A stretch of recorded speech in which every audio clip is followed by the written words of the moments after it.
ਅੱਜ ਆਪਾਂ ਜਿਹੜੀ ਸਪੈਸ਼ਲ ਕੈਂਪੇਨ ਮਾਨਯੋਗ ਸੀਐਮ ਸਾਹਿਬ ਨੇ ਸ਼ੁਰੂ ਕੀਤੀ ਡਰੱਗਸ ਦੇ ਖਿਲਾਫ, ਉਹ 'ਚ 3 ਮਹੀਨੇ ਹੋ ਗਏ ਅੱਜ।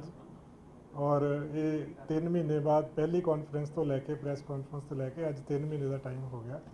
ਸੋ ਇਸ ਸਮੇਂ ਦੇ ਦੌਰਾਨ ਟੋਟਲ ਜਿਹੜੀਆਂ ਐਫਆਈਆਰ ਦਰਜ ਹੋਈਆਂ ਨੇ ਉਹ 4444 ਐਫਆਈਆਰ ਦਰਜ ਹੋਈਆਂ। 4444 4444 और ਜਿਹੜੇ ਅਕਿਊਜ਼ਡ ਅਰੈਸਟ ਹੋਏ ਆ ਉਹ 5824 ਅਕਿਊਜ਼ਡ ਅਰੈਸਟ ਹੋਏ ਆ। ਕਮਰਸ਼ੀਅਲ ਕੁਆਂਟੀਟੀ ਦੇ ਜਿਹੜੇ ਕੇਸ ਆ ਇਹਦੇ ਵਿੱਚ ਉਹ 461 ਕੇਸ ਆ ਔਰ 916 ਜਿਹੜੇ ਨੇ ਵੱਡੇ ਸਮਗਲਰ ਅਰੈਸਟ ਹੋਏ ਇਸ ਪੀਰੀਅਡ ਦੇ ਵਿੱਚ।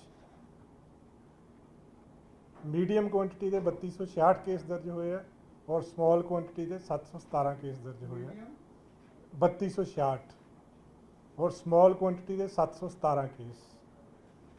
ਸਭ ਤੋਂ ਵੱਧ ਜਿਹੜੀਆਂ ਐਫਆਈਆਰ ਦਰਜ ਹੋਈਆਂ ਇਸ ਪੀਰੀਅਡ ਦੇ ਦੌਰਾਨ ਉਹ ਸੀਪੀ ਅੰਮ੍ਰਿਤਸਰ ਦੇ ਏਰੀਆ 'ਚ ਹੋਈਆਂ, ਜਿਹੜੀਆਂ 370 ਐਫਆਈਆਰ ਔਰ 305 ਐਫਆਈਆਰ ਫਿਰੋਜ਼ਪੁਰ 'ਚ ਹੋਈਆਂ ਔਰ ਪਟਿਆਲੇ ਦੇ ਵਿੱਚ 234 ਐਫਆਈਆਰ ਦਰਜ ਹੋਈਆਂ। ਕਮਰਸ਼ੀਅਲ ਕੁਆਂਟੀਟੀ ਦੀਆਂ ਐਫਆਈਆਰ ਦੀ ਜਦੋਂ ਆਪਾਂ ਜ਼ਿਲ੍ਹਾ ਵਾਈਜ਼ ਗੱਲ ਕਰਦੇ ਹਾਂ ਤਾਂ ਪਟਿਆਲੇ ਦੇ ਵਿੱਚ 36, ਸ਼੍ਰੀ ਮੁਕਤਸਰ ਸਾਹਿਬ ਦੇ ਵਿੱਚ 29 ਐਫਆਈਆਰ ਔਰ ਮਾਨਸਾ ਦੇ ਵਿੱਚ 26 ਐਫਆਈਆਰ ਦਰਜ ਹੋਈਆਂ। ਮੀਡੀਅਮ ਕੁਆਂਟੀਟੀ ਦੀਆਂ ਐਫਆਈਆਰ ਦੇ ਵਿੱਚ ਸੀਪੀ ਅੰਮ੍ਰਿਤਸਰ ਦੇ ਵਿੱਚ 323, ਫਿਰੋਜ਼ਪੁਰ ਦੇ ਵਿੱਚ 274 ਐਂਡ ਕਪੂਰਥਲਾ ਦੇ ਵਿੱਚ 185 ਐਫਆਈਆਰ। ਇਸ ਸਮੇਂ ਦੇ ਦੌਰਾਨ ਜਿਹੜੀ ਰਿਕਵਰੀ ਹੋਈ ਆ ਉਹ ਹੈਰੋਇਨ ਦੀ ਰਿਕਵਰੀ ਜਿਹੜੀ ਆ ਟੋਟਲ 350.5 ਕਿਲੋ ਰਿਕਵਰੀ ਹੋਈ ਆ, ਜਿਹਦੇ ਵਿੱਚੋਂ 147.5 ਕਿਲੋ ਜਿਹੜੀ ਰਿਕਵਰੀ ਆ ਉਹ ਗੁਜਰਾਤ ਤੇ ਮਹਾਰਾਸ਼ਟਰ ਦੀਆਂ ਪੋਰਟਸ ਤੋਂ ਹੋਈ ਸੀਗੀ ਔਰ 203 ਕਿਲੋ ਜਿਹੜੀ ਰਿਕਵਰੀ ਆ ਉਹ ਪੰਜਾਬ ਦੇ ਅੰਦਰੋਂ ਹੋਈ ਆ। ਓਪੀਐਮ ਦੀ 251 ਕਿਲੋ ਦੀ ਰਿਕਵਰੀ ਹੋਈ ਹੈ। ਪੌਪੀ ਹਸਕ ਦੀ 26,178 ਕਿਲੋ ਦੀ ਰਿਕਵਰੀ ਹੋਈ ਹੈ। ਗਾਂਜਾ ਦੀ 178 ਕਿਲੋ ਦੀ ਰਿਕਵਰੀ ਹੋਈ ਹੈ। ਟੈਬਲੇਟਸ, ਪਿਲਸ, ਇੰਜੈਕਸ਼ਨਸ ਜਿਹੜੇ ਮੈਡੀਕਲ ਡਰੱਗਸ ਆ ਉਹ ਟੋਟਲ 21,76,000 ਦੀ ਰਿਕਵਰੀ ਹੋਈ ਹੈ। ਚਰਸ ਦੀ 22 ਕਿਲੋ ਦੀ ਰਿਕਵਰੀ, ਨਾਰਕੋਟਿਕ ਪਾਊਡਰ ਦੀ 24 ਕਿਲੋ ਦੀ। ਜਿਹੜਾ ਡਰੱਗ ਮਨੀ ਕਾਫੀ ਵੱਡੀ ਮਾਤਰਾ ਦੇ ਵਿੱਚ ਰਿਕਵਰ ਹੋਇਆ ਇਸ ਸਮੇਂ ਦੇ ਦੌਰਾਨ, 4 ਕਰੋੜ ਤੇ 15 ਲੱਖ ਜਿਹੜਾ ਰੁਪਇਆ ਉਹ ਡਰੱਗ ਮਨੀ ਹੈ ਜਿਹੜਾ ਉਹ ਵੱਖ-ਵੱਖ ਜ਼ਿਲ੍ਹਿਆਂ ਨੇ ਰਿਕਵਰ ਕੀਤਾ। ਔਰ ਜਿਸ ਤਰ੍ਹਾਂ ਆਪਾਂ ਪੀਓਜ਼ ਦੇ ਖਿਲਾਫ ਐਨਡੀਪੀਐਸ ਐਕਟ ਪੀਓਜ਼ ਦੇ ਖਿਲਾਫ ਇੱਕ ਸਪੈਸ਼ਲ ਕੈਂਪੇਨ ਚਲਾਈ ਗਈ ਆ, ਉਹਦੇ 'ਚ ਹੁਣ ਤੱਕ 354 ਐਨਡੀਪੀਐਸ ਐਕਟ ਦੇ ਪੀਓ ਜਿਹੜੇ ਅਰੈਸਟ ਹੋ ਚੁੱਕੇ ਆ। ਸੋ ਇਹ ਕਾਫੀ ਵੱਡੀ ਮਾਤਰਾ ਦੇ ਵਿੱਚ ਇਸ ਸਮੇਂ ਦੇ ਦੌਰਾਨ 3 ਮਹੀਨੇ ਦੇ ਦੌਰਾਨ ਪੀਓਜ਼ ਦੀ ਅਰੈਸਟ, ਇਸੇ ਤਰ੍ਹਾਂ ਸਮਗਲਰਸ ਦੀ, ਵੱਡੇ ਸਮਗਲਰਸ ਦੀ ਜਿੱਦਾਂ 916 ਮੈਂ ਦੱਸਿਆ ਕਿ ਵੱਡੇ ਸਮਗਲਰਸ ਅਰੈਸਟ ਹੋਏ ਆ ਔਰ ਬੜੀ ਵੱਡੀ ਕੁਆਂਟੀਟੀ ਦੇ ਵਿੱਚ ਡਰੱਗਸ ਜਿਹੜੀਆਂ ਨੇ ਇਸ ਪੀਰੀਅਡ ਦੇ ਦੌਰਾਨ ਰਿਕਵਰ ਹੋਈਆਂ। ਸੋ ਇਹਦੇ 'ਚ ਅਸੀਂ ਜਿਸ ਤਰ੍ਹਾਂ ਪਹਿਲਾਂ ਵੀ ਦੱਸਿਆ ਸੀ ਜ਼ਿਲ੍ਹਾ ਵਾਈਜ਼ ਪਰਫਾਰਮੈਂਸ ਸਾਰੇ ਜ਼ਿਲ੍ਹਿਆਂ ਦੀ ਅਸੀਂ ਚੈੱਕ ਕਰਦੇ ਹਾਂ ਔਰ ਉਸੇ ਹਿਸਾਬ ਦੇ ਨਾਲ ਅੱਗੇ ਫਰਦਰ ਡਾਇਰੈਕਸ਼ਨਸ ਜਿਹੜੀਆਂ ਨੇ ਮਾਨਯੋਗ ਡੀਜੀਪੀ ਸਾਹਿਬ ਉਹ ਸਾਰੇ ਜ਼ਿਲ੍ਹਿਆਂ ਦੀ ਜਿਹੜੀ ਆ ਇੱਕ ਪਰਫਾਰਮੈਂਸ ਰਿਵਿਊ ਕਰਕੇ ਫਿਰ ਉਹਨਾਂ ਨੂੰ ਡਾਇਰੈਕਸ਼ਨ ਵੀ ਦਿੱਤੀ ਜਾਂਦੀ ਹੈ, ਜਿਹਦੇ ਵਜੋਂ ਇਹ ਜਿਹੜੇ ਸਾਰਥਿਕ ਜਿਹੜੇ ਆ ਵਧੀਆ ਨਤੀਜੇ ਜਿਹੜੇ ਆ ਉਹ ਸਾਰੇ ਜ਼ਿਲ੍ਹਿਆਂ ਦੇ ਵਿੱਚ ਆ ਰਹੇ ਆ। ਇਹਦੇ ਵਿੱਚ ਜਿਹੜੀ ਹੈਰੋਇਨ ਦੀ ਰਿਕਵਰੀ ਆ ਉਹ 350.5 ਕਿਲੋ ਦੀ ਆ, ਜਿਹਦੇ ਵਿੱਚੋਂ 203 ਕਿਲੋ ਜਿਹੜੀ ਆ ਉਹ ਪੰਜਾਬ ਦੇ ਅੰਦਰੋਂ ਰਿਕਵਰ ਹੋਈ ਆ ਔਰ 147.5 ਕਿਲੋ ਜਿਹੜੀ ਆ ਉਹ ਦੂਜੀਆਂ ਸਟੇਟਸ ਤੋਂ, ਜਿਹਦੇ ਵਿੱਚ ਗੁਜਰਾਤ ਤੇ ਮਹਾਰਾਸ਼ਟਰ ਦੀਆਂ ਜਿਹੜੀਆਂ ਪੋਰਟਸ ਆ ਉੱਥੋਂ ਰਿਕਵਰ ਹੋਈ ਆ। ਓਪੀਐਮ ਦੀ ਜਿਹੜੀ ਰਿਕਵਰੀ ਆ ਉਹ 251 ਕਿਲੋ ਆ। ਪੌਪੀ ਹਸਕ ਦੀ 26,178 ਕਿਲੋ। ਗਾਂਜਾ ਦੀ ਜਿਹੜੀ ਰਿਕਵਰੀ ਆ ਉਹ 178 kilo 178 kg। Tablets, pills, injections ਜਿਹੜੇ ਨੇ ਮੈਡੀਕਲ ਜਿਹੜੇ ਡਰੱਗਸ ਨੇ ਉਹ 21,76,000 ਦੀ ਕੁਆਂਟੀਟੀ ਆ ਉਹਦੀ ਰਿਕਵਰੀ ਦੀ। ਚਰਸ ਦੀ 22 ਕਿਲੋ ਦੀ ਰਿਕਵਰੀ ਹੈ। ਨਾਰਕੋਟਿਕ ਪਾਊਡਰ ਦੀ 24 ਕਿਲੋ ਦੀ ਔਰ ਜਿਹੜੀ ਡਰੱਗ ਮਨੀ ਆ ਉਹ 4 ਕਰੋੜ 15 ਲੱਖ ਰੁਪਏ ਦੀ ਡਰੱਗ ਮਨੀ ਦੀ ਰਿਕਵਰੀ ਹੈ। ਔਰ ਪੀਓਜ਼ ਜਿਹੜੇ ਗ੍ਰਿਫਤਾਰ ਹੋਏ ਆ ਉਹ 354 ਪੀਓਜ਼ ਗ੍ਰਿਫਤਾਰ ਹੋਏ ਇਸ ਪੀਰੀਅਡ ਦੇ ਦੌਰਾਨ। ਸੋ ਇਹ 3 ਮਹੀਨੇ ਦੀ ਸਾਡੀ ਜਿਹੜੀ ਆ ਰਿਕਵਰੀ ਹੈ। ਇਸ ਤੋਂ ਇਲਾਵਾ ਇਸ ਹਫਤੇ ਦੇ ਵਿੱਚ ਜਿਹੜਾ ਇਹ ਹਫਤਾ ਪਿੱਛੇ ਗੁਜ਼ਰਿਆ ਹੈ ਉਸ ਹਫਤੇ ਦੇ ਵਿੱਚ 293 ਐਫਆਈਆਰ ਦਰਜ ਹੋਈਆਂ ਔਰ 392 ਅਕਿਊਜ਼ ਜਿਹੜੇ ਅਰੈਸਟ ਹੋਏ ਆ ਔਰ 30 ਐਫਆਈਆਰ ਜਿਹੜੀਆਂ ਨੇ ਕਮਰਸ਼ੀਅਲ ਕੁਆਂਟੀਟੀ ਦੀਆਂ ਦਰਜ ਹੋਈਆਂ ਔਰ 53 ਜਿਹੜੇ ਨੇ ਵੱਡੇ ਸਮਗਲਰ ਜਿਹੜੇ ਨੇ ਉਹ ਪਿਛਲੇ ਹਫਤੇ ਦੇ ਦੌਰਾਨ ਗ੍ਰਿਫਤਾਰ ਹੋਏ ਆ। ਔਰ ਰਿਕਵਰੀ ਜਿਹੜੀ ਪਿਛਲੇ ਹਫਤੇ ਦੀ ਸੀਗੀ ਉਹ 8 ਕਿਲੋ ਦੀ ਹੈਰੋਇਨ ਦੀ ਰਿਕਵਰੀ ਆ, 30 ਕਿਲੋ ਓਪੀਐਮ ਇਹ ਉਹਦੇ ਵਿੱਚ ਹੈ ਜੀ, ਹਾਂਜੀ ਇਹ ਉਹਦੇ ਵਿੱਚ ਹੀ ਹੈ। ਉਹ ਹੈਗੀ ਆ ਟੋਟਲ 3 ਮਹੀਨੇ ਦੀ ਰਿਕਵਰੀ। ਜਦੋਂ ਆਪਾਂ 2 ਜੁਲਾਈ ਤੋਂ ਆਪਾਂ ਸ਼ੁਰੂ ਕੀਤਾ, ਜਿਹੜੀ ਆ ਪਿਛਲੇ ਹਫਤੇ ਦੀ ਰਿਕਵਰੀ ਆ ਇਹ ਉਹਦਾ ਪਾਰਟ ਹੀ ਆ, 3 ਮਹੀਨੇ ਵਾਲੀ ਦਾ ਪਾਰਟ ਹੀ ਆ, ਉਹਦੇ ਵਿੱਚ ਹੀ ਹੈ ਰਿਕਵਰੀ। ਸੋ ਪੋਪੀ ਹਸਕ 581 ਕਿਲੋ ਔਰ ਗਾਂਜਾ 10 ਕਿਲੋ ਜਿਹੜਾ ਪਿਛਲੇ ਹਫਤੇ ਹੋਇਆ। ਔਰ ਇਸੇ ਤਰ੍ਹਾਂ ਜਿਹੜੇ ਪੀਓ ਦੇ ਅਰੈਸਟ ਹੋਏ ਆ ਉਹ 19 ਪੀਓ ਅਬਸਕੌਂਡਰ ਦੇ ਅਰੈਸਟ ਹੋਏ ਆ। ਸੋ ਹਰ ਹਫਤੇ ਸਾਡੇ ਕਰੀਬ ਜਿਹੜੇ ਆ ਉਹ 20 ਤੋਂ 25 ਦੇ ਕਰੀਬ ਜਿਹੜੇ ਪੀਓਜ਼ ਹਰ ਹਫਤੇ ਅਰੈਸਟ ਹੋ ਰਹੇ ਆ। ਸੋ ਇਹ ਮੇਨ ਫੋਕਸ ਏਰੀਆ ਹੈ ਪੀਓਜ਼ ਦਾ, ਔਰ ਇਹਦੇ ਵਿੱਚ ਮਾਨਯੋਗ ਸੁਪਰੀਮ ਕੋਰਟ ਦੀਆਂ ਵੀ ਹਦਾਇਤਾਂ ਹੈ ਕਿ ਵੱਧ ਤੋਂ ਵੱਧ ਜਿਹੜੇ ਐਨਡੀਪੀਐਸ ਐਕਟ ਦੇ ਪੀਓ ਆ ਉਹਦੇ ਉੱਤੇ ਪੁਲਿਸ ਕੰਮ ਕਰੇ, ਉਹਨਾਂ ਨੂੰ ਅਰੈਸਟ ਕਰਨ ਵਾਸਤੇ ਕੰਮ ਕਰੇ, ਜਿਹੜਾ ਕਿ ਕੀਤਾ ਜਾ ਰਿਹਾ ਪੁਲਿਸ ਵੱਲੋਂ। ਸਰ ਜਿਹੜੀ ਇੱਕ 200 ਕਰੋੜ ਦੀ ਜਿਹੜੀ ਡਰੱਗਸ ਜਿਹੜੀ ਕੀਤੀ ਸੀ ਮਹਾਰਾਸ਼ਟਰ ਤੇ ਪੰਜਾਬ ਦੇ ਜੇਲ੍ਹਾਂ ਦੀ ਬੰਦ ਅਜੇ ਕੋਈ ਕੰਕਰੀਟ ਉਹਦੇ ਬਾਰੇ ਚਾਹੀ ਨਹੀਂ ਇਨਫੋਰਮੇਸ਼ਨ ਜੀ, ਬਿਕੋਜ਼ ਉਦੋਂ ਪ੍ਰੈਸ ਦੇ ਵਿੱਚ ਇਹ ਖਬਰ ਆਈ ਸੀਗੀ, ਪਰ ਅਜੇ ਤੱਕ ਕੋਈ ਇਦਾਂ ਦੀ ਇਨਫੋਰਮੇਸ਼ਨ ਜਾਂ ਇਦਾਂ ਦਾ ਕੋਈ ਸਾਡੇ ਕੋਲ ਜਾਣਕਾਰੀ ਜਿਹੜੀ ਆ ਕੁਐਰੀ ਜਿਹੜੀ ਅਜੇ ਆਈ ਨਹੀਂ ਆ। ਉਹ ਆਏਗੀ ਫਿਰ ਹੀ ਉਹਦੇ ਪਾਸੇ ਵੱਲ ਨੂੰ ਤਫਤੀਸ਼ ਚੱਲੇਗੀ ਉਸ ਪਾਸੇ ਵੱਲ। ਹਾਂ ਨਿਕਲਦੇ ਆ ਜੀ, ਨਿਕਲਦੇ ਆ, ਬਿਲਕੁਲ ਨਿਕਲਦੇ ਆ।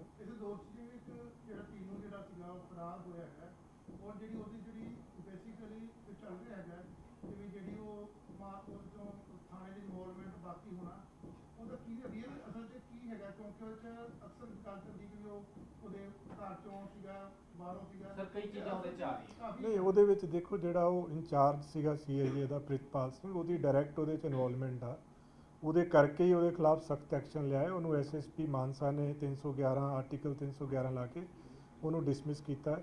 ਔਰ ਹੁਣ ਤੱਕ ਦੀ ਜਿਹੜੀ ਤਫਤੀਸ਼ ਹੋਈ ਆ ਉਹਦੇ ਵਿੱਚ ਡਾਇਰੈਕਟ ਇਨਵੋਲਵਮੈਂਟ ਆਈ ਆ। ਉਹਨੂੰ ਉਹ ਇਕੱਲਾ ਹੀ ਆਪਣੀ ਪ੍ਰਾਈਵੇਟ ਗੱਡੀ ਦੇ ਵਿੱਚ ਆਪਣੇ ਸਰਕਾਰੀ ਘਰ ਦੇ ਵਿੱਚ ਲੈ ਕੇ ਗਿਆ ਸੀਗਾ, ਜਿੱਥੋਂ ਅਬਸਕੌਂਡ ਕਰ ਗਿਆ। ਸੋ ਉਹਦੇ 'ਚ ਕੋਈ ਦੂਸਰੀ ਰਾਏ ਨਹੀਂ ਹੈਗੀ, ਉਹਦੀ ਬੜੀ ਸਿੱਧੀ ਇਨਵੋਲਵਮੈਂਟ ਹੈ। ਸਰ ਇਹਦੇ ਪ੍ਰਾਇਮਰੀ ਇਨਵੈਸਟੀਗੇਸ਼ਨ ਦੀ ਕੋਈ ਪਤਾ ਲੱਗਿਆ ਹੋਵੇ, ਕਿਉਂਕਿ 27 ਤਰੀਕ ਨੂੰ ਉਹਨੂੰ ਲੈ ਕੇ ਆਏ ਸੀ ਪ੍ਰੋਡਕਸ਼ਨ, ਚੌਥੀ ਵਾਰ ਲੈ ਕੇ ਆਏ ਸੀ ਪ੍ਰੋਡਕਸ਼ਨ ਵਾਰੰਟ ਤੇ, ਕਿ ਡਾਇਰੈਕਟ ਇਨਵੋਲਵਮੈਂਟ ਸੀਗੀ ਇਸ ਤੋਂ ਪਹਿਲਾਂ ਵੀ? ਨਹੀਂ ਦੇਖੋ, ਜਿਹੜਾ ਇਹ ਪਰਟੀਕੂਲਰ ਇੱਕ ਇਨਸੀਡੈਂਟ ਹੋਇਆ ਜਿਹਦੇ ਵਿੱਚ ਉਹਨੂੰ ਲੈ ਕੇ ਗਿਆ ਆਪਣੀ ਗੱਡੀ 'ਚ, ਸਰਕਾਰੀ ਘਰ ਦੇ ਵਿੱਚ ਲੈ ਕੇ ਗਿਆ, ਸਰਕਾਰੀ ਘਰ ਦੇ ਵਿੱਚੋਂ ਬੰਦਾ ਜਿਹੜਾ ਸੀਗਾ ਅਕਿਊਜ਼ਡ ਜਿਹੜਾ ਸੀਗਾ ਉਹ ਅਬਸਕੌਂਡ ਕਰ ਗਿਆ, ਇਹ ਗੱਲ ਤਾਂ ਕਲੀਅਰ ਆ ਬਿਲਕੁਲ। ਜਿਹੜਾ ਪੁਰਾਣਾ ਉਹਦਾ ਉਹਨਾਂ ਨਾਲ ਕੀ ਕਨਾਈਵੈਂਸ ਸੀਗੀ ਜਾਂ ਪੁਰਾਣਾ ਕੋਈ ਉਹਨਾਂ ਦਾ ਆਪਸ 'ਚ ਕੋਈ ਗੱਠਜੋੜ ਸੀਗਾ, ਉਹ ਚੀਜ਼ ਜਿਹੜੀ ਆ ਉਹ ਅਜੇ ਐਸਐਸਪੀ ਸਾਹਿਬ ਨਾਲ ਮੇਰੀ ਗੱਲ ਹੋਈ ਆ, ਉਹ ਪੁਲਿਸ ਅਜੇ ਇਨਵੈਸਟੀਗੇਟ ਕਰ ਰਹੀ ਹੈ। ਉਹਦੇ ਫੋਨ ਦੀਆਂ ਡਿਟੇਲਸ, ਬਾਕੀ ਫਾਈਨੈਂਸ਼ੀਅਲ ਟ੍ਰੇਲਸ ਚੈੱਕ ਕੀਤੀਆਂ ਜਾ ਰਹੀਆਂ। ਅਜੇ ਤੱਕ ਅਜੇ ਮੁੱਢਲੀ ਜਾਣਕਾਰੀ ਤੋਂ ਇਹ ਗੱਲਾਂ ਅਜੇ ਪਤਾ ਨਹੀਂ ਲੱਗ ਸਕੀਆਂ।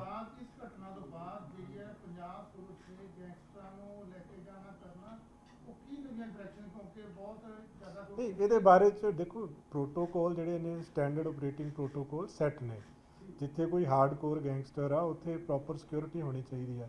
ਇਹ ਤਾਂ ਇੱਕ ਕ੍ਰਿਮੀਨਲ ਐਕਟ ਆ, ਇਹ ਤਾਂ ਜਿਹੜਾ ਬੰਦੇ ਨੂੰ ਕਸਟਡੀ ਹੈਂਡਓਵਰ ਕੀਤੀ, ਜਿਹਦੀ ਸੁਪਰਵਿਜ਼ਨ ਸੀਗੀ, ਜਿਹਨੇ ਉਹਨੂੰ ਰੱਖਣਾ ਸੀਗਾ, ਜਿਹਨੇ ਗਾਈਡਲਾਈਨਸ ਨੂੰ ਲਾਗੂ ਕਰਨਾ ਸੀਗਾ, ਜਦੋਂ ਉਹ ਆਪ ਹੀ ਨਾਲ ਉਹਦੀ ਕਨਾਈਵੈਂਸੀ ਹੋ ਗਈ ਤਦੇ ਹੀ ਉਹਦੇ ਖਿਲਾਫ ਵੀ ਐਫਆਈਆਰ ਦਰਜ ਹੋਈ ਹੈ, ਤਦੇ ਉਹ ਅਰੈਸਟ ਹੋਇਆ ਹੈ। ਸੋ ਇਹ ਤਾਂ ਇੱਕ ਕ੍ਰਿਮੀਨਲ ਐਕਟ ਆ। ਜਿਸ ਤਰੀਕੇ ਦੇ ਨਾਲ ਪ੍ਰਿਤਪਾਲ ਨੂੰ ਕੋਰਟ 'ਚ ਪੇਸ਼ ਕੀਤਾ ਜਾਂਦਾ ਹੈਗਾ, ਕੋਈ ਹੱਥਕੜੀ ਉਸਦੇ ਵੀ ਨਹੀਂ ਲੱਗੀ ਔਰ ਨਾਲ ਉਸਦੇ ਪੁਲਿਸ ਕਰਮੀ ਇਦਾਂ ਚੱਲ ਰਹੇ ਆ ਜਿੱਦਾਂ ਪ੍ਰਿਤਪਾਲ ਦੇ ਸਿਕਿਉਰਿਟੀ ਗਾਰਡ ਹੋਣ। ਪਤਾ ਲੱਗਦਾ ਨਹੀਂ ਐਕਿਊਜ਼ਡ ਹੈਗਾ, ਉਹ ਜਾ ਕੇ ਗੱਡੀ 'ਚ ਬੈਠਦਾ ਹੈਗਾ, ਲੱਗਦਾ ਕਿ ਹਾਲੇ ਵੀ ਕਿਸੇ ਪੁਲਿਸ ਦਾ ਅਧਿਕਾਰੀ ਆਪਣੀ ਡਿਊਟੀ ਤੇ ਜਾ ਰਿਹਾ ਹੈ। ਨਹੀਂ, ਉਹ ਚੀਜ਼ ਜਿਹੜੀ ਚੈੱਕ ਹੋ ਜਾਏਗੀ, ਉਹ ਤਾਂ ਦੇਖੋ ਹੱਥਕੜੀ ਜਿਹੜੀ ਹੁੰਦੀ ਹੈ ਨਾ ਜੀ, ਉਹ ਪ੍ਰੋਪਰ ਕੋਰਟ ਦੀ ਪਰਮਿਸ਼ਨ ਤੋਂ ਬਾਅਦ ਲਗਾਈ ਜਾਂਦੀ ਹੈ, ਉਹਦੇ ਵਿੱਚ ਵੀ ਗਾਈਡਲਾਈਨਸ ਨੇ। ਬਟ ਮੈਨੂੰ ਜਿਹੜਾ ਤੁਸੀਂ ਸਪੈਸੀਫਿਕ ਕੁਐਰੀ ਹੈ ਇਹਦੇ ਬਾਰੇ 'ਚ ਨਹੀਂ ਮੈਨੂੰ ਜਾਣਕਾਰੀ ਹੈਗੀ, ਉਹ ਚੈੱਕ ਹੋ ਜਾਏਗਾ ਜੀ। ਕਿਸੇ ਆਰੋਪੀ ਨੂੰ ਜੇ ਪੇਸ਼ ਕਰਨਾ ਹੈਗਾ ਤਾਂ ਲੱਗਦਾ ਕਿ ਇਸ ਤਰੀਕੇ ਦੇ ਨਾਲ ਪੇਸ਼ ਕੀਤਾ ਜਾਏਗਾ ਜੇਕਰ ਕੋਈ ਵੀ ਆਮ ਬੰਦਾ ਹੋਵੇ? ਦੇਖੋ ਪੁਲਿਸ ਦਾ ਕੰਮ ਇਹ ਹੁੰਦਾ ਹੈ ਕਿ ਜਦੋਂ ਕਿਸੇ ਨੂੰ ਕੋਰਟ 'ਚ ਪੇਸ਼ ਕਰਨਾ ਵਾ, ਇੰਸ਼ੋਰ ਕਰਨਾ ਕਿ ਉਹ ਬੰਦਾ ਕਸਟਡੀ 'ਚੋਂ ਨਾ ਦੌੜੇ। ਉਹ ਕਿਸ ਤਰੀਕੇ ਦੇ ਨਾਲ ਪੇਸ਼ ਕਰਨਾ, ਐਸ ਸੱਚ ਕੋਈ ਇਦਾਂ ਦਾ ਨਹੀਂ ਹੈਗਾ ਕਿ ਇਦਾਂ ਹੀ ਪੇਸ਼ ਕਰਨਾ। ਇੱਕ ਸਵਾਲ ਹੈ ਇਹਦੇ ਵਿੱਚ ਸਰ ਕਿ ਬਹੁਤ ਵੱਡੀ ਗੱਲ ਹੈ ਕਿ ਇਹ ਕੈਟੇਗਰੀ ਦਾ ਗੈਂਗਸਟਰ ਦੀਪਕ ਟੀਨੂ ਕਰੀਬ 35 ਤੋਂ ਵੀ ਜ਼ਿਆਦਾ ਮਾਮਲੇ ਉਹਦੇ ਦਰਜ ਹੈ, ਤੇ ਖੁਦ ਜਿਹੜਾ ਸੀਆਈਏ ਇੰਚਾਰਜ ਉਹਨੂੰ ਲੈ ਕੇ ਆਇਆ ਪ੍ਰੋਡਕਸ਼ਨ ਵਾਰੰਟ ਤੇ ਉਹਨੂੰ ਵੀਆਈਪੀ ਦੇ ਰਿਹਾ ਟ੍ਰੀਟਮੈਂਟ, ਆਪਣੀ ਗੱਡੀ 'ਚ ਲੈ ਕੇ ਜਾ ਰਿਹਾ ਹੈ, ਮੋਬਾਈਲ ਉਹਨੂੰ ਦਿੱਤਾ ਹੋਇਆ, ਹੱਥਕੜੀ ਉਹਨੇ ਲਾਈ ਨਹੀਂ, ਬਿਨਾਂ ਸਿਕਿਉਰਿਟੀ ਦੇ, ਬਿਨਾਂ ਕਿਸੇ ਅਫਸਰ ਨੂੰ ਦੱਸੇ। ਕਹਿ ਸਕਦੇ ਕਿ ਬਹੁਤ ਵੱਡੀ ਗੱਲ ਹੈ ਕਿ ਕਿੰਨਾ ਕੀ ਕੋਈ ਸਾਰਾ ਜਿਹੜਾ ਤਦੇ ਹੀ ਉਹਨੂੰ ਅਰੈਸਟ ਕਰਕੇ ਉਹਦਾ 4 ਦਿਨ ਦਾ ਪੁਲਿਸ ਰਿਮਾਂਡ ਲਿਆ ਹੋਇਆ। ਸਾਰੇ ਤੱਥ ਜਿਹੜੇ ਤੁਸੀਂ ਕਹਿ ਰਹੇ ਹੋ, ਇਹ ਸਾਰੇ ਤੱਥ ਐਗਜ਼ਾਮਿਨ ਹੋਣਗੇ ਕਿ ਕੀ ਜਿਹੜਾ ਉਹਨੂੰ ਪ੍ਰੋਡਕਸ਼ਨ ਵਾਰੰਟ ਤੇ ਲਿਆ ਕੇ ਫਿਰ ਆਪਣੇ ਘਰ ਲੈ ਕੇ ਗਿਆ, ਕੀ ਉਹਦਾ ਕੋਈ ਪਹਿਲਾਂ ਤੋਂ ਉਹਦੇ ਨਾਲ ਕੋਈ ਕਨੈਕਸ਼ਨ ਸੀਗੀ। ਸੋ ਇਹ ਸਾਰੀਆਂ ਚੀਜ਼ਾਂ ਜਿਹੜੀਆਂ ਨੇ ਉਹ ਟੀਮ ਲੱਗੀ ਹੋਈ ਆ।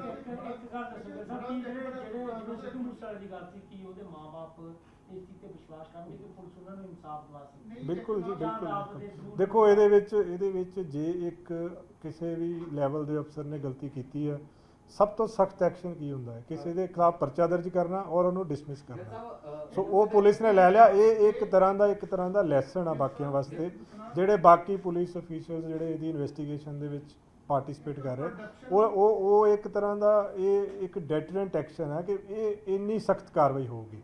ਸੋ ਜੋ ਬੰਦੇ ਬਾਕੀ ਫਰਦਰ ਜਿਹੜੇ ਪੁਲਿਸ ਅਫੀਸ਼ੀਅਲਸ ਇਨਵੈਸਟੀਗੇਟ ਕਰ ਰਹੇ, ਉਹਨਾਂ ਵਾਸਤੇ ਇੱਕ ਲੈਸਨ ਆ ਕਿ ਜੇ ਕੋਈ ਇਦਾਂ ਦੀ ਗਲਤੀ ਕਰੇਗਾ FIR ਵੀ ਦਰਜ ਹੋਏਗੀ, ਡਿਸਮਿਸ ਵੀ ਹੋਏਗਾ, ਅਰੈਸਟ ਵੀ ਹੋਏਗਾ। ਜਿਸ ਸਾਹਿਬ ਇਹਦੇ ਵਿੱਚ 120 ਵੀ ਸੈਕਸ਼ਨ ਲਾਈ ਗਈ ਹੈ, ਯਾਨੀ ਕਿ ਕਹਿ ਸਕਦੇ ਹਾਂ ਕਿ ਹੋਰ ਵੀ ਇਨਵੋਲਵਮੈਂਟ ਇਹਦੀ ਹੋ ਸਕਦੀ ਹੈ। 120 ਵੀ ਤਾਂ ਸਿੱਧੀ ਹੈ ਜੀ, ਜੇ ਪ੍ਰਿਤਪਾਲ ਐਂਡ ਜਿਹੜਾ ਦੀਪਕ ਟੀਨੂ ਸੀ, ਦੋਨਾਂ ਦੇ ਉੱਤੇ FIR ਦਰਜ ਹੋਈ ਆ।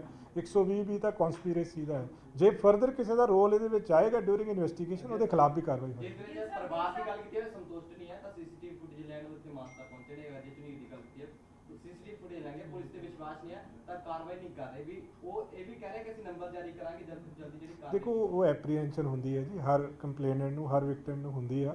ਅਸੀਂ ਤਾਂ ਆਪਣੇ ਵੱਲੋਂ ਇਹ ਛੋਟੀ ਦੇ ਸਕਦੇ ਹਾਂ, ਕਿਉਂਕਿ ਦੇਖੋ ਇਹਦੇ 'ਚ ਜੇ ਕਿਸੇ ਨੇ ਗਲਤੀ ਕੀਤੀ ਹੈ, ਉਹਦੇ ਖਿਲਾਫ ਸਖਤ ਐਕਸ਼ਨ ਹੋ ਗਿਆ। ਸੋ ਇਹ ਤਾਂ ਨਹੀਂ, ਛੋਟੀ ਜਿਹੀ ਨੈਗਲੀਜੈਂਸ ਨਹੀਂ ਹੈ ਜੀ, ਇਹ ਬਹੁਤ ਵੱਡੀ ਨੈਗਲੀਜੈਂਸ ਹੈ। ਮਹਿਲਾ ਮਿੱਤਰ ਦੀ ਗੱਲ ਆ ਰਹੀ ਹੈ ਕਿ ਮਹਿਲਾ ਮਿੱਤਰ ਨੂੰ ਵੀ ਪਹਿਲਾਂ ਮਿਲਵਾਉਣ ਗਿਆ ਸੀਗਾ ਹੋਟਲ 'ਚ। ਸਾਰੀਆਂ ਚੀਜ਼ਾਂ ਜਿਹੜੀਆਂ ਨੇ ਨਾ ਜੀ, ਉਹ ਵੈਰੀਫਾਈ ਕੀਤੀਆਂ ਜਾ ਰਹੀਆਂ। ਉਹ ਹੋਟਲ ਵਾਲੀ ਗੱਲ ਅਜੇ ਤੱਕ ਦੀ ਇਨਵੈਸਟੀਗੇਸ਼ਨ ਦੇਖੋ, ਅੱਗੇ ਇਨਵੈਸਟੀਗੇਸ਼ਨ ਅਜੇ ਤਾਂ ਇਟਸ ਅ ਕੰਟੀਨਿਊਸ ਪ੍ਰੋਸੈਸ, ਅਜੇ ਤੱਕ ਇਹ ਗੱਲ ਨਹੀਂ ਸਾਹਮਣੇ ਆਈ, ਬਟ ਉਹ ਪਾਰਟ ਨੂੰ ਵੀ ਇਨਵੈਸਟੀਗੇਟ ਕੀਤਾ ਜਾ ਇਦਾਂ ਦੀ ਗੱਲ ਹੈਗੀ ਹੈ ਜਿਹਦੇ ਉੱਤੇ ਆਲਰੇਡੀ ਮਾਨਸਾ ਪੁਲਿਸ ਇਨਵੈਸਟੀਗੇਟ ਕਰ ਰਹੀ। ਇਦਾਂ ਦੀ ਗੱਲ ਸਾਹਮਣੇ ਆਈ ਆ ਜਿਹੜੀ ਕਿ ਆ ਰਹੀ ਆ, ਬਟ ਉਹਨੂੰ ਸਟੈਬਲਿਸ਼ ਕਰਨ ਵਾਸਤੇ ਥੋੜੀ ਜਿਹੀ ਹੋਰ ਤਫਤੀਸ਼ ਦੀ ਜ਼ਰੂਰਤ ਹੈ। ਗਿੱਲ ਸਾਹਿਬ, ਕਿਹਾ ਜਾ ਰਿਹਾ ਕਿ ਪੈਸੇ ਵੀ ਕਢਾਏ ਗਏ ਹੈ ਗੈਂਗਸਟਰ ਦੇ ਵੱਲੋਂ, ਕਿ ਪ੍ਰਿਤਪਾਲ ਨੂੰ ਕਿਸੇ ਪੈਸੇ ਦਾ ਲਾਲਚ। ਇੰਨੀ ਮਾਈਨਿਊਟ ਡਿਟੇਲਸ ਅਜੇ ਨਹੀਂ ਆਈਆਂ ਜੀ ਇਹਦੇ ਵਿੱਚ। ਸੋ ਉਹ ਜਦੋਂ ਇਨਵੈਸਟੀਗੇਸ਼ਨ ਇੱਕ ਵਾਰੀ, ਕਿਉਂਕਿ ਪ੍ਰਿਤਪਾਲ ਦਾ ਰਿਮਾਂਡ ਲਿਆ ਹੋਇਆ ਹੈ, ਅੱਜ ਤੀਸਰਾ ਦਿਨ, ਫਰਦਰ ਇਨਵੈਸਟੀਗੇਸ਼ਨ ਹੋਏਗੀ, ਹੋਰ ਜੇ ਲੋੜ ਪਏਗੀ ਹੋਰ ਵੀ ਰਿਮਾਂਡ ਲਿਆ ਜਾਏਗਾ ਉਹਦਾ। ਸੋ ਜਿਹੜੀ ਇਹਦੀਆਂ ਕੜੀਆਂ ਨੇ, ਜੋ ਇਹਦੇ ਵਿੱਚ ਹੋਇਆ, ਉਹ ਸਾਰਾ ਐਸਟੈਬਲਿਸ਼ ਕੀਤਾ ਜਾਏਗਾ। ਪ੍ਰਾਇਮਰੀ ਇਨਵੈਸਟੀਗੇਸ਼ਨ 'ਚ ਕੋਈ ਚੀਜ਼ ਸਾਹਮਣੇ ਆਈ ਹੋਵੇ ਹਜੇ ਤੱਕ? ਪ੍ਰਾਇਮਰੀ ਇਨਵੈਸਟੀਗੇਸ਼ਨ ਨਹੀਂ, ਅਜੇ ਤੱਕ ਤਾਂ ਦੇਖੋ, ਲਾਲਚ ਕਿਸੇ ਇਤਨੀ ਵੱਡੀ ਲਾਪਰਵਾਹੀ ਕਿਉਂ? ਅਜੇ ਤੱਕ ਤਾਂ ਇਹ ਚੀਜ਼ ਸਾਹਮਣੇ ਆਈ ਹੈ ਕਿ ਆਪਣੀ ਪ੍ਰਾਈਵੇਟ ਗੱਡੀ 'ਚ ਲੈ ਕੇ ਗਿਆ, ਆਪਣੇ ਸਰਕਾਰੀ ਘਰ ਦੇ ਵਿੱਚ ਲੈ ਕੇ ਗਿਆ। ਲੜਕੀ ਵਾਲੀ ਜਿਹੜੀ ਗੱਲ ਆ, ਉਹ ਚੀਜ਼ ਜਿਹੜੀ ਆ ਉਹ ਜ਼ਬਾਨੀ ਤੌਰ ਤੇ ਪਤਾ ਲੱਗਿਆ ਹੈ, ਬਟ ਉਹਨੂੰ ਅਜੇ ਫੈਕਟਸ ਨੂੰ ਵੈਰੀਫਾਈ ਕੀਤਾ ਜਾ ਰਿਹਾ ਵਾ। ਸੋ ਇੰਨੀਆਂ ਗੱਲਾਂ ਸਾਹਮਣੇ ਆ ਗਈਆਂ। ਫਾਈਨੈਂਸ਼ੀਅਲ ਟ੍ਰੇਲ ਦਾ ਅਜੇ ਤੱਕ ਐਵੀਡੈਂਸ ਨਹੀਂ ਆਇਆ, ਬਟ ਉਹਦੇ ਵਾਸਤੇ ਕਾਫੀ ਡੈਪਥ ਦੇ ਵਿੱਚ ਇਨਵੈਸਟੀਗੇਸ਼ਨ ਚਾਹੀਦੀ ਹੈ। ਇੱਕ ਗੱਲ ਕਿੰਨੀ ਕਿ ਸੱਚਾਈ ਹੈ ਕਿ ਵੀ ਜਿਹੜਾ 3 ਵਾਰ ਪ੍ਰੋਡਕਸ਼ਨ ਫਰੰਟ ਤੇ ਮਾਨਸਾ ਪੁਲਿਸ ਲੈ ਕੇ ਆਈ, 3 ਵਾਰੀ ਸਮਾ ਕੇ, ਚੌਥੀ ਵਾਰ, ਉਸ ਤੋਂ ਬਾਅਦ ਚੌਥੀ ਵਾਰ ਲੈ ਕੇ ਆਈ ਹੈ ਕਿ ਇਹਨਾਂ ਤਿੰਨਾਂ ਦੇ ਦੌਰਾਨ ਜਿਹੜੀ ਪ੍ਰੋਡਕਸ਼ਨ ਫਰੰਟ ਆਏ ਤਾਂ ਉਹਨਾਂ ਨੂੰ ਦੇਖਿਆ ਵੀ ਕਿਸ ਤਰ੍ਹਾਂ ਉਹਨੂੰ ਕਿ ਬਾਰ-ਬਾਰ ਲੈ ਕੇ ਆਣਾ, ਉਹਦਾ ਹੁਣ ਖੁਲਾਸਾ ਹੋਇਆ। ਦੇਖੋ, ਜਦੋਂ ਤੱਕ ਇਨਵੈਸਟੀਗੇਸ਼ਨ ਚੱਲਦੀ ਹੁੰਦੀ ਹੈ ਨਾ ਜੀ, ਇੱਕ ਟੀਮ ਦੇ ਵਿੱਚ ਹਰ ਮੈਂਬਰ ਦੇ ਉੱਤੇ ਥੋੜਾ ਟਰਸਟ ਹੁੰਦਾ ਹੈ ਹਰ ਇੱਕ ਨੂੰ ਕਿ ਵੀ ਇਹ ਕੰਮ ਕਰ ਰਿਹਾ, ਠੀਕ ਕਰ ਰਿਹਾ। ਜਦੋਂ ਕੋਈ ਇਦਾਂ ਦੀ ਗੱਲ ਵਾਪਰਦੀ ਹੈ, ਉਸ ਤੋਂ ਬਾਅਦ ਦੇ ਵਿੱਚ ਪਿਛਲੇ ਜਿਹੜੇ ਆਪਾਂ ਚੀਜ਼ਾਂ ਫਿਰ ਉਹਨੂੰ ਫੋਲਦੇ ਆ ਕਿ ਇਹਦਾ ਕੀ ਕਾਰਨ ਸੀਗਾ। ਸੋ ਇਸ ਚੀਜ਼ ਨੂੰ ਡੂੰਘਾਈ 'ਚ ਦੇਖਣ ਦੀ ਜ਼ਰੂਰਤ ਆ। ਹੁਣ ਤੱਕ ਤਾਂ ਕਿਉਂਕਿ ਹਰ ਬੰਦਾ ਆਪਣਾ ਐਫਰਟ ਮੈਕਸਿਮਮ ਕਰਦਾ ਹੈ, ਸੁਪਰਵਾਈਜ਼ ਵੀ ਕਰਦਾ ਹੈ। ਸੋ ਇਹ ਚੀਜ਼ਾਂ ਜਿਹੜੀਆਂ ਹੁਣ ਸਾਹਮਣੇ ਆ ਰਹੀਆਂ, ਹੁਣ ਇਹ ਤੱਥ ਵੀ ਦੇਖੇ ਜਾਣਗੇ ਕਿ ਕੋਈ ਇਦਾਂ ਦੀ।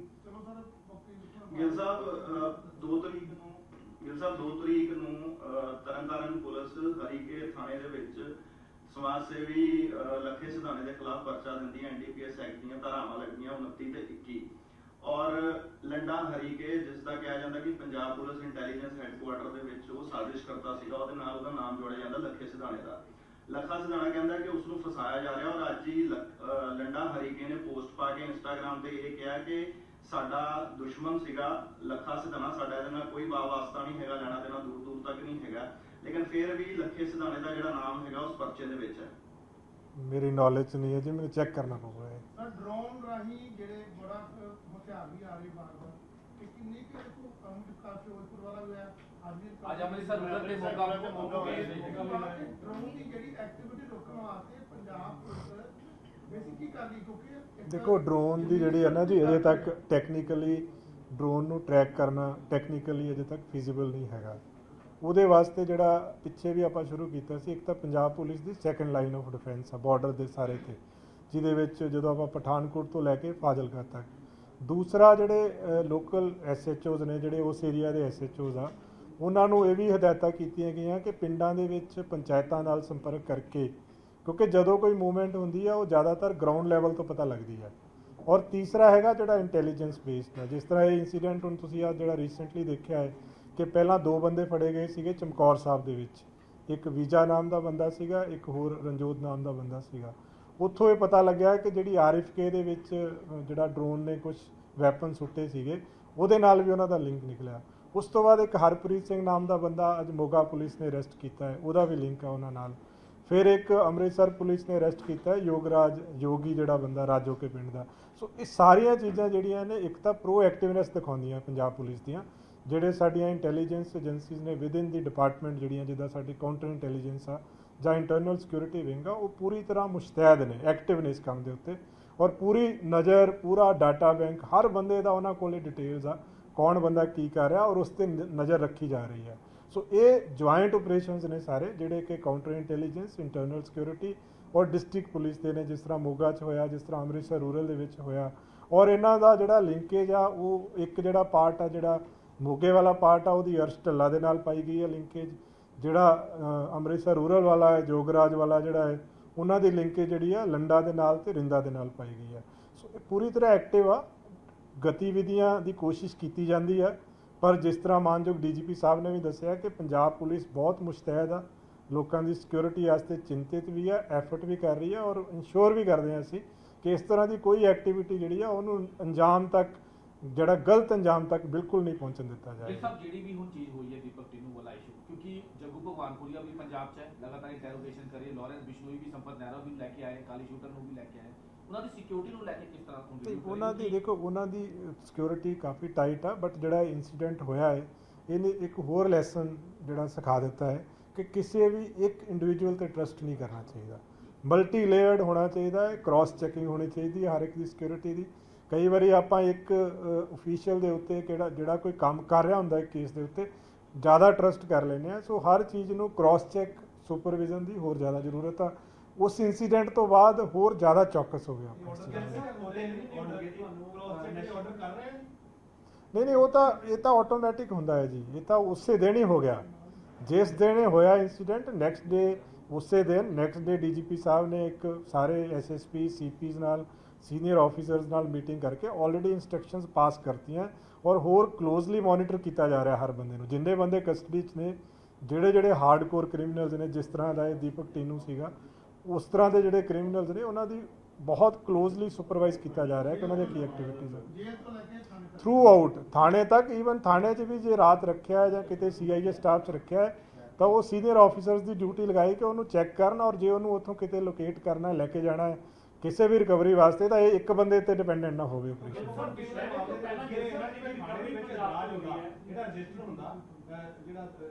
ਭੱਜਿਆ ਹੈਗਾ ਜਿਹਨੂੰ ਲੈ ਕੇ ਉਹ ਜਿਵੇਂ ਥਾਣੇ ਦੇ ਵਿੱਚ ਦਫ਼ਤਰ ਦੇ ਵਿੱਚ ਐਂਟਰੀ ਹੁੰਦੀ ਹੈ ਵੀ ਕਿਸੇ ਨੂੰ ਮੂਵਮੈਂਟ ਰਜਿਸਟਰ ਦੇ ਵਿੱਚ ਲੈ ਕੇ ਜਾ ਰਹੇ ਨੇ, ਉਹਦੇ ਵਿੱਚ ਕੀ ਮੁਨਸ਼ੀ ਦਾ ਵੀ ਭਾਗੀਦਾਰੀ ਹੋ ਸਕਦੀ ਹੈ?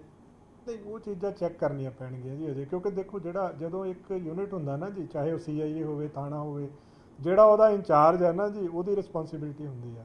ਜੇ ਉਹਨੂੰ ਕਿਤੇ ਲੈ ਕੇ ਜਾ ਰਿਹਾ, ਥੱਲੇ ਵਾਲੇ ਬੰਦੇ ਉਹਨਾਂ ਨਹੀਂ ਪੁੱਛ ਸਕਦੇ। ਸੋ ਅੰਕੜੇ ਤੁਸੀਂ 3 ਮਹੀਨੇ ਦੇ ਲਗਾਤਾਰ ਦੱਸਿਆਗਾ, ਬੜੀ ਖੁਸ਼ੀ ਹੁੰਦੀ ਹੈ ਜਦੋਂ ਮਤਲਬ ਇਸ ਤਰੀਕੇ ਨਾਲ ਐਕਸ਼ਨ ਕਰਦੇ ਹੋ। ਤਾਂ ਪਿਛਲੀ ਸਰਕਾਰ ਵੇਲੇ ਵੀ ਸੀ ਕਿ ਨਸ਼ੇ ਦਾ ਲੱਕ ਉਹਨਾਂ ਨੇ ਤੋੜਤਾ। 3 ਮਹੀਨੇ ਚ ਜਿੰਨਾ ਤੁਸੀਂ FIR ਦਿਖਾਈਆਂ ਨੇ ਜਾਂ ਜਿੰਨਾ ਤੁਸੀਂ ਨਸ਼ਾ ਫੜਿਆ, ਸਾਨੂੰ ਲੱਗਦਾ ਕਿ ਬਹੁਤ ਤੁਸੀਂ ਕਰ ਲਿਆ ਹੈਗਾ, ਇਸ ਮਾਮਲੇ 'ਚ ਕਰ ਰਹੇ ਹੋ। ਕੀ ਸੱਚਮੁੱਚ ਕਿੰਨਾ ਤੁਸੀਂ ਕਰ ਪਾਏ ਹੋ, ਕਿੰਨੇ ਕੁ % ਜ਼ਮੀਨੀ ਪੱਧਰ ਦੇ ਉੱਤੇ ਕਰ ਪਾਏ ਹੋ, ਜਾਂ ਫਿਰ ਇਹ ਅੰਕੜਿਆਂ ਦੀ ਖੇਡ ਹੀ ਹੈ? ਪਿਛਲੀ ਸਰਕਾਰ ਵੇਲੇ ਵੀ ਅੰਕੜੇ ਨਹੀਂ, ਦੇਖੋ ਇਹ ਨਾ, ਜਿਹੜਾ ਮੈਂ ਕਿਸੇ ਪਾਰਟਿਕੂਲਰ ਟਾਈਮ ਪੀਰੀਅਡ ਬਾਰੇ ਗੱਲ ਨਹੀਂ ਕਰਦਾ, ਬਟ ਜਿੰਨੀ ਮੋਨੀਟਰਿੰਗ ਹੁਣ ਹੋ ਰਹੀ ਹੈ ਨਾ ਜੀ ਇਹਦੀ, ਇਸ ਪੂਰੇ ਪ੍ਰੋਸੈਸ ਦੀ, DGP ਸਾਹਿਬ ਦੇ ਲੈਵਲ ਤੋਂ ਲੈ ਕੇ ਥੱਲੇ ਤੱਕ, ਉਨੀ ਮੋਨੀਟਰਿੰਗ ਸ਼ਾਇਦ ਨਹੀਂ ਹੋਈ ਪਹਿਲਾਂ ਕਦੇ, ਕਿਉਂਕਿ ਹੁਣ ਜਿਹੜਾ ਫੋਕਸ ਹੈ, ਦੇਖੋ ਪਰਸੈਂਟੇਜ ਦੇ ਵਿੱਚ ਕਦੀ ਫਿਗਰਸ ਨਹੀਂ ਪਤਾ ਲੱਗਦੀਆਂ ਹੁੰਦੀਆਂ, ਗੱਲ ਹੁੰਦੀ ਕਿ ਗਰਾਊਂਡ ਲੈਵਲ ਦੇ ਉੱਤੇ ਕੀ ਉਹਦਾ ਅਸਰ ਦਿਖਣਾ ਸ਼ੁਰੂ ਹੋਇਆ ਕਿ ਨਹੀਂ ਹੋਇਆ। ਸੋ ਹਾਂਜੀ, ਇੱਕ ਸੈਕਿੰਡ, ਦੇਖੋ ਜਿਹੜੀਆਂ ਮੂਵੀਜ਼ ਜਿਹੜੀਆਂ ਦੇਖੋ ਬਿਲਕੁਲ ਖਤਮ ਕਦੇ ਨਹੀਂ ਹੁੰਦਾ ਜੀ, ਇਹ ਤਾਂ ਇੱਕ ਸਟਰਗਲ ਆ, ਇਟਸ ਅ ਵਾਰ, ਜਿੱਦਾਂ ਆਪਾਂ ਕਹਿੰਦੇ ਨਾ ਵੀ ਇਹ ਵਾਰ ਆ ਡਰੱਗਸ ਦੇ ਅਗੇਂਸਟ। ਸੋ ਵਾਰ ਜਿਹੜੀ ਆ ਲਗਾਤਾਰ ਜਾਰੀ ਰਹਿੰਦੀ ਆ, ਉਹਦੇ 'ਚ ਉਹਨੂੰ ਮਿਨੀਮਾਈਜ਼ ਕਰਨਾ ਹੁੰਦਾ ਹੈ। ਔਰ ਇਸ ਟਾਈਮ ਦੇ ਵਿੱਚ ਜੇ ਆਪਾਂ ਕਹੀਏ ਫ੍ਰੀ ਅਵੇਲੇਬਿਲਟੀ ਆ, ਉਹਦੇ 'ਤੇ ਬਹੁਤ ਸਖਤੀ ਆ। ਫਿਰ ਕੋਆਰਡਨ ਐਂਡ ਸਰਚ ਆਪਰੇਸ਼ਨਸ ਹੋ ਰਹੇ ਆ ਏਰੀਆ ਸਪੈਸੀਫਿਕ, ਫਿਰ ਹੌਟ ਸਪੌਟਸ ਆਇਡੈਂਟੀਫਾਈ ਕਰਕੇ ਉੱਥੇ ਆਪਰੇਸ਼ਨਸ ਹੋ ਰਹੇ ਆ।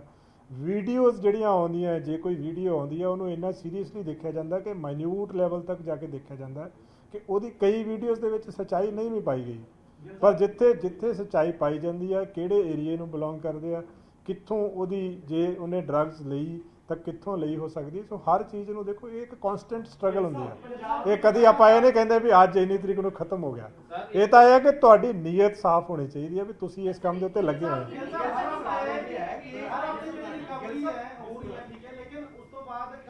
ਜਿਵੇਂ ਕਿ ਇੱਕ ਆਪਰੇਸ਼ਨ ਚਿੱਟਾ ਦੇ ਨਾਂ ਤੋਂ ਅਸੀਂ ਇੱਕ ਪ੍ਰੋਗਰਾਮ ਚਲਾਇਆ ਸੀਗਾ ਹੁਸ਼ਿਆਰਪੁਰ ਦੇ ਵਿੱਚ ਖੁੱਲ੍ਹੇਆਮ ਜਿਹੜਾ ਕੀ ਨਸ਼ਾ ਵਿਕ ਰਿਹਾ ਸੀਗਾ ਸਰ। 10 ਸਾਲ ਦੇ ਬੱਚੇ ਟੀਕੇ ਲਾ ਰਹੇ ਆ ਆਪਣੇ ਆਪ ਨੂੰ। ਉਸ ਤੋਂ ਇਲਾਵਾ ਖੁੱਲ੍ਹੇਆਮ ਜਿਹੜੇ ਕੀ ਰਸਤੇ ਦੇ ਵਿੱਚ ਲੋਕੀ ਜਿਹੜੇ ਕੀ ਨਸ਼ਾ ਕਰਕੇ ਪਏ ਹੋਏ ਉਹਨਾਂ ਨੂੰ ਨਹੀਂ ਪਤਾ। ਨਹੀਂ, ਉਹ ਤੁਸੀਂ ਉਹ ਇਸੇ ਲਈ ਆਪਾਂ ਇਹ ਪ੍ਰੈਸ ਕਾਨਫਰੰਸ ਕਰਦੇ ਆ ਨਾ ਜੀ, ਵੀ ਜਿਹੜੀ ਚੀਜ਼ਾਂ ਦੇਖੋ ਹੁਣ ਤੁਸੀਂ ਕੋਈ ਚੀਜ਼ ਧਿਆਨ 'ਚ ਲਿਆਓਗੇ, ਹਰ ਵਾਰੀ ਕੁਛ ਨਾ ਕੁਛ ਨਵੀਂ ਚੀਜ਼ ਪਤਾ ਲੱਗਦੀ ਹੈ। ਤਾਂ ਨੈਕਸਟ ਵੀਕ ਦੇ ਵਿੱਚ ਯੂ ਵਿਲ ਸੀ। ਦੇਖੋ ਇਹ ਮੇਰਾ ਜਾਂ ਪੰਜਾਬ ਪੁਲਿਸ ਇਕੱਲੀ ਦਾ ਕੰਮ ਨਹੀਂ, ਇਹ ਸਾਰਿਆਂ ਦਾ ਕੰਮ ਆ।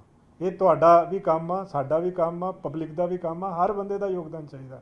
ਸੋ ਦੇਖੋ ਸਭ ਤੋਂ ਵੱਡੀ ਚੀਜ਼ ਤਾਂ ਇਹੀ ਹੈ ਕਿ ਜਦੋਂ ਦੇ ਆਪਾਂ ਪ੍ਰੈਸ ਕਾਨਫਰੰਸ ਕਰਨ ਲੱਗੇ ਆ, ਆਪਾਂ ਨੂੰ ਸਪੈਸੀਫਿਕ ਸਪੌਟਸ ਦੀ ਇਨਫੋਰਮੇਸ਼ਨ ਆਉਣ ਲੱਗੀ ਹੈ।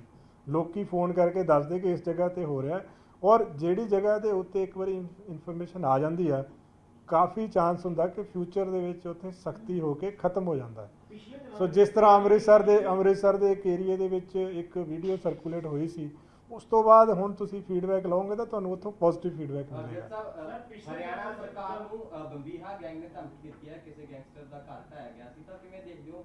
ਫੇਸਬੁੱਕ ਤੇ ਪੋਸਟਾਂ ਪਾ ਕੇ ਸਿੱਧੀਆਂ ਧਮਕੀਆਂ ਦੇ ਦਿੰਦੇ ਸਰਕਾਰਾਂ ਨੂੰ ਵੀ ਕੁਝ। ਇਹ ਤਾਂ ਜਿਹੜੀ ਚੀਜ਼ ਹੈ ਜੀ, ਇਹਦੇ 'ਚ ਤਾਂ ਜਿਹੜਾ ਸਾਡਾ ਤਾਂ ਹੁਣ ਦੇਖੋ ਅਸੀਂ ਤਾਂ ਹਰ ਵਿੰਗ ਜਿਹੜਾ ਇਸੇ ਕੰਮ ਦੇ ਉੱਤੇ ਲੱਗੇ ਹੋਏ ਸਰ, ਆ। ਕਿਉਂਕਿ ਹੁਣ ਲਗਾਤਾਰ ਕੰਟੀਨਿਊਸਲੀ ਆਪਸ 'ਚ ਜਿਹੜੀ ਉਹਨਾਂ ਦੀ ਚੱਲ ਰਹੀ ਹੈ ਕਿ ਪਹਿਲਾਂ ਬੰਬੀਹਾ ਗਰੁੱਪ ਆਉਂਦਾ ਤੇ ਉਸ ਤੋਂ ਬਾਅਦ ਗੋਲਡੀ ਬਰਾੜ ਆਉਂਦਾ। ਇਹਨਾਂ ਦੀ ਆਥੈਂਟਿਸਿਟੀ ਵੀ ਪਤਾ ਨਹੀਂ ਹੈ ਜੀ, ਕਿੰਨੀ ਕੁ ਆਥੈਂਟਿਸਿਟੀ ਹੈ, ਕਿੱਥੋਂ ਕਿਹੜੀ ਪੋਸਟ ਆਉਂਦੀ ਹੈ, ਉਹਦੀ ਕੀ ਆਥੈਂਟਿਸਿਟੀ ਹੁੰਦੀ ਹੈ, ਅਜੇ ਤੱਕ ਕੋਈ ਕਲੈਰਿਟੀ ਨਹੀਂ ਹੈ ਉਹਦੇ ਵਿੱਚ। ਪਿਛਲੇ ਦਿਨਾਂ ਦੇ ਵਿੱਚ ਐਲਾਨ ਕੀਤਾ ਜਾਂਦਾ ਹੈ ਕਿ ਜੇਕਰ ਕਿਸੇ ਵੀ ਏਰੀਆ ਦੇ ਵਿੱਚ ਜ਼ਿਆਦਾ ਨਸ਼ੇ ਜਾਂ ਕੁਝ ਵੀ ਮਿਲਦੇ ਨੇ ਤਾਂ ਉਸ ਤਰੀਕੇ ਦੇ ਐਸਐਚਓ ਐਸਐਸਪੀ ਜਾਂ ਕਿਸੇ ਵੀ ਪੁਲਿਸ ਅਧਿਕਾਰੀ ਦੀ ਕਾਰਵਾਈ ਕੀਤੀ ਜਾਏਗੀ। ਹਾਲੇ ਤੱਕ ਕਿਸੇ ਸਿੰਗਲ ਪੁਲਿਸ ਆਫੀਸਰ ਤੇ ਕੋਈ ਕਾਰਵਾਈ ਦੇਖੋ ਇਹ ਟਾਈਮ, ਦੇਖੋ ਹਰ ਇੱਕ ਨੂੰ ਨਾ ਇੱਕ ਵਕਤ ਦੇਣਾ ਹੁੰਦਾ ਹੈ, ਤੁਸੀਂ ਟਾਈਮ ਦੇਣਾ ਹੁੰਦਾ ਹੈ ਕਿ ਤੁਸੀਂ ਉਹਨੂੰ ਹੁਣ ਜੇ ਆਪਾਂ 3 ਮਹੀਨੇ ਦੀ ਗੱਲ ਕੀਤੀ ਆ, ਆਪਾਂ ਜ਼ਿਲ੍ਹਾ ਵਾਈਜ਼ ਕਰਦੇ ਆ, ਜਿਹੜੇ ਜ਼ਿਲ੍ਹਿਆਂ ਦੇ ਕਮਿਸ਼ਨਰਸ ਨੇ ਜਾਂ ਜ਼ਿਲ੍ਹਿਆਂ ਦੇ ਐਸਐਸਪੀਜ਼ ਨੇ ਉਹ ਪੁਲਿਸ ਸਟੇਸ਼ਨ ਵਾਈਜ਼ ਕਰਦੇ ਆ, ਉਹਨੂੰ ਪੁਲਿਸ ਪੋਸਟ ਵਾਈਜ਼ ਕਰਦੇ ਆ। ਸੋ ਥੋੜਾ ਟਾਈਮ ਚਾਹੀਦਾ ਹੁੰਦਾ ਹਰ ਇੱਕ ਨੂੰ।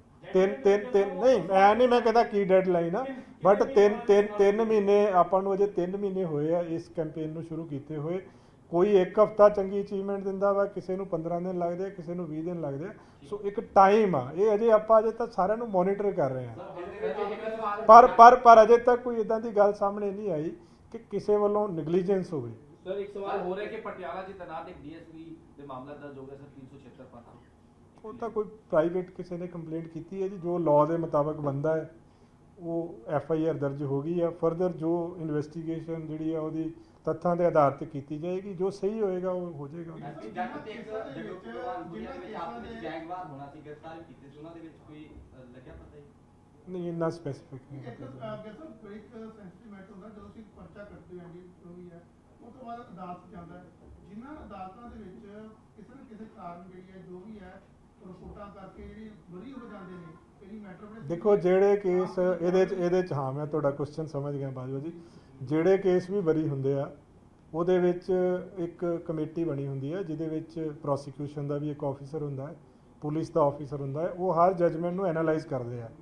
ਫਿਰ ਉਹ ਜਜਮੈਂਟ ਨੂੰ ਐਨਾਲਾਈਜ਼ ਕਰਕੇ ਦੇਖਿਆ ਜਾਂਦਾ ਕਿ ਇਹਦੇ ਵਿੱਚ ਕੀ ਇਹ ਟੈਕਨੀਕਲ ਗਰਾਊਂਡਸ ਤੇ ਬਰੀ ਹੋ ਗਿਆ ਜਾਂ ਕਿਸੇ ਪੁਲਿਸ ਅਫੀਸ਼ੀਅਲ ਦੀ ਜਾਂ ਪ੍ਰੋਸੀਕਿਊਸ਼ਨ ਦੀ ਜਾਂ ਕਿਸੇ ਦੀ ਗਲਤੀ ਆ। ਜਿੱਥੇ ਕਿਸੇ ਦੀ ਗਲਤੀ ਐਸਟੈਬਲਿਸ਼ ਹੁੰਦੀ ਆ ਉਹਦੇ ਖਿਲਾਫ ਕਾਰਵਾਈ ਵੀ ਹੁੰਦੀ ਆ। ਔਰ ਇਦਾਂ ਦੇ ਕੇਸਿਸ ਆਉਂਦੇ ਆ ਜਿਹਦੇ ਵਿੱਚ ਮੁਕੱਦਮਾ ਬਰੀ ਹੋਣ ਤੋਂ ਬਾਅਦ ਦੇ ਵਿੱਚ ਇਨਵੈਸਟੀਗੇਟਿੰਗ ਆਫੀਸਰਸ ਤੇ ਈਵਨ ਕਈ ਕੇਸਿਸ ਦੇ ਵਿੱਚ ਡੀਐਸਪੀ ਰੈਂਕ ਤੱਕ ਦੇ ਆਫੀਸਰਸ ਤੇ ਕਾਰਵਾਈ ਹੋਈ ਹੈ। ਸੋ ਹਰ ਕੇਸ ਨੂੰ ਦੇਖਿਆ ਜਾਂਦਾ, ਔਰ ਜਿਹੜੇ ਸੈਂਸੇਸ਼ਨਲ ਕੇਸ ਆ ਜਾਂ ਐਨਡੀਪੀਐਸ ਐਕਟ ਦੇ ਕਮਰਸ਼ੀਅਲ ਕੁਆਂਟੀਟੀ ਦੇ ਕੇਸ ਆ ਉਹਨਾਂ ਨੂੰ ਹੋਰ ਸੀਰੀਅਸਲੀ ਦੇਖਿਆ ਜਾਂਦਾ ਹੈ। ਸੋ ਹਰ ਕੇਸ ਦੀ ਜਿਹੜੀ ਆ ਉਹ ਐਨਾਲਿਸਿਸ ਹੁੰਦਾ ਹੈ, ਔਰ ਜਿੱਥੇ ਕਿਸੇ ਦੀ ਗਲਤੀ ਹੁੰਦੀ ਹੈ ਉਹਦੇ ਖਿਲਾਫ ਕਾਰਵਾਈ ਵੀ ਹੁੰਦੀ ਹੈ। ਗਿਰ ਸਾਹਿਬ ਆਪਾਂ ਨਸ਼ਿਆਂ ਦੀ ਗੱਲ ਕਰਦੇ ਸੀਗੇ ਵੀ ਆਮ ਤੌਰ ਤੇ ਪਿੱਛੇ ਜੇ ਵੀ ਟੈਸਟ ਕਰਾਏ ਸੀਗੇ ਪੰਜਾਬ ਪੁਲਿਸ ਦੇ ਜਵਾਨਾਂ ਦੇ, ਉਹਦੇ ਵਿੱਚ ਡੋਪ ਟੈਸਟ ਜਿਹੜੇ ਹੈਗੇ ਆ ਕਿੰਨੇ ਕੁ ਨਸ਼ੇੜੀ ਹੁਣ ਤੱਕ ਹੈਗੇ ਨੇ ਜਿਹੜੇ ਗਿਣਤੀ ਹੈ ਐਸ ਸੱਚ ਅਜੇ ਹੁਣ ਰੀਸੈਂਟਲੀ ਨਹੀਂ ਕੋਈ ਹੋਇਆ। ਸੋ ਇਹ ਉਦੋਂ ਇੱਕ ਵਾਰੀ ਇੱਕ ਐਕਸਰਸਾਈਜ਼ ਕੁਝ ਦੇਰ ਪਹਿਲਾਂ ਹੋਈ ਸੀਗੀ, ਉਹਦੇ ਵਿੱਚ ਪਰਸੈਂਟੇਜ ਇਸ ਟਾਈਮ ਮੈਂ ਦੱਸ ਨਹੀਂ ਪਾਵਾਂਗਾ, ਪਰ ਜਿੱਦਾਂ ਔਨ ਐਨ ਐਵਰੇਜ 10-12 ਬੰਦੇ ਵੱਡੇ ਜ਼ਿਲ੍ਹਿਆਂ ਦੇ ਵਿੱਚ ਆਏ ਸੀਗੇ। ਉਹਨਾਂ ਦੇ ਵਿੱਚੋਂ ਕਈਆਂ ਦੇ ਖਿਲਾਫ ਐਕਸ਼ਨ ਵੀ ਲਿਆ ਗਿਆ ਸੀ, ਕਈਆਂ ਨੂੰ ਰੀਹੈਬਿਲਿਟੇਸ਼ਨ, ਦੇਖੋ ਰੀਹੈਬਿਲਿਟੇਸ਼ਨ ਦਾ ਮੌਕਾ ਹਰ ਇੱਕ ਨੂੰ ਦੇਣਾ ਚਾਹੀਦਾ ਹੈ। ਸੋ ਕਈਆਂ ਨੂੰ ਮੌਕਾ ਦਿੱਤਾ ਗਿਆ ਸੀਗਾ, ਉਹਦਾ ਪਰਪਸ ਮੇਨ ਸੁਧਾਰ ਲਿਆਉਣਾ ਸੀਗਾ, ਲੱਭਣਾ ਵੀ ਸੀਗਾ, ਸੁਧਾਰ ਲਿਆਉਣਾ ਵੀ ਸੀਗਾ। ਹੁਣ ਕਰਨ ਜਾ ਰਹੇ ਹੋ ਅਜੇ ਕੋਈ ਇਦਾਂ ਦੀ ਪ੍ਰਪੋਜ਼ਲ ਨਹੀਂ ਹੈਗਾ। ਅਜੇ ਪਹਿਲਾਂ ਤਾਂ ਅਸੀਂ ਆਪ ਇਹ ਲੜਾਈ ਲੜ ਰਹੇ ਕਿ ਇਹਨੂੰ ਪਹਿਲਾਂ ਅਸੀਂ ਸੁਸਾਇਟੀ 'ਚੋਂ ਖਤਮ ਕਰੀਏ।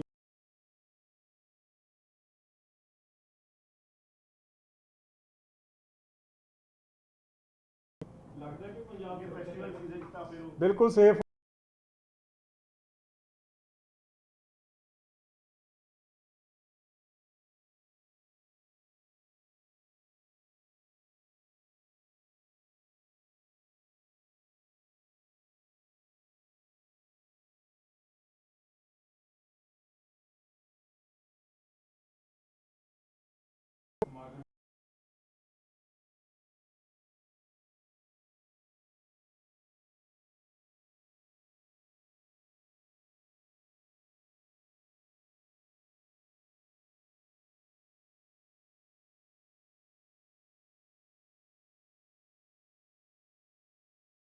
ਭਾਈ ਅਮਰਪਾਲ ਸਿੰਘ ਹੋਰਾਂ ਨੇ ਕਿਹਾ, ਕਹਿੰਦੇ ਕਿ ਇਹ ਨਹੀਂ ਹੋਣਾ ਚਾਹੀਦਾ ਤੇ ਉਹ ਲੱਗੇ। ਮੈਨੂੰ ਭਾਜੀ ਇਸ ਕੇਸ ਬਾਰੇ ਨਾ ਭਾਈ ਸਾਹਿਬ ਨੌਲੇਜ ਨਹੀਂ ਆ। ਸਰ ਨਾਮ ਲੰਡਾ ਹਰੀਕੇ ਦਾ ਨਾਮ ਜੁੜਦਾ ਪਿਆ ਉਹਦੇ ਨਾਲ। ਮੈਨੂੰ ਸਾਹਿਬ ਨੇ ਦੇਖੋ ਲੰਡਾ ਹਰੀਕੇ ਨੂੰ ਲੈ ਕੇ ਟਵੀਟ ਵੀ ਕੀਤਾ। ਇਸ ਕੇਸ ਬਾਰੇ ਮੈਨੂੰ ਜਾਣਕਾਰੀ ਨਹੀਂ ਹੈ। ਮੈਂ ਤਰਨਤਾਰਨ ਤੋਂ ਪਤਾ ਕਰਕੇ ਫਿਰ ਤੁਹਾਨੂੰ ਦੱਸ ਸਕਦਾ। ਮੈਨੂੰ ਬਿਲਕੁਲ ਨੌਲੇਜ ਨਹੀਂ ਕਿਹੜਾ ਸਰ ਕੇਸ ਅੱਜ ਹੈ। ਦੀ